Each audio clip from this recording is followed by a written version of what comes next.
తోక వంకర సుప్రీం చివాట్లు పెట్టినా మారని Congress social media KCR missing అంటూ మార్ఫింగ్ ఫోటోలో బండారం బయట పెట్టిన నెటిజన్లు అని చెప్పేసి ఇక్కడ వార్త చూస్తా ఉన్నాం. సుప్రీం చివాట్లు పెట్టిన తెలంగాణ కాంగ్రెస్ లో మార్పు రావడం లేదు. మొన్నటికి మొన్న ఎమ్మెల్సీ కవిత బేల్ అంశంలో సుప్రీంకోర్టు న్యాయమూర్తులతో ఎన్ని మొటికాయలు పడ్డా వీళ్ళకు రాదు.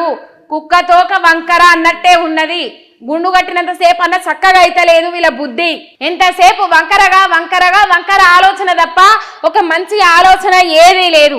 ఏంది ఈ పరిస్థితి, ఏంది, ఎందుకు ఈ విష ప్రచారం దుష్ప్రచారం అని చెప్పేసి కవిత బేలుకు సంబంధించిన అంశంలో అట్లనే చివాట్లు పెట్టింది. మళ్ళొకసారి నిన్నగాక మొన్న చివాట్లు పెట్టిండ్రు. అయినప్పటికీ కూడా కనబడట్లేదు అని చెప్పేసి మార్ఫింగ్ ఫోటోలు అని చెప్పేసి ఇగో ఒక మాజీ ముఖ్యమంత్రిని, అది ఒక రాష్ట్రాన్ని సాధించడానికి ఎంతగానో కృషి చేసిన వ్యక్తిని, సుదీర్ఘ రాజకీయ అనుభవం ఉన్న వ్యక్తిని ఇట్లా చేసుడు కరెక్టేనా?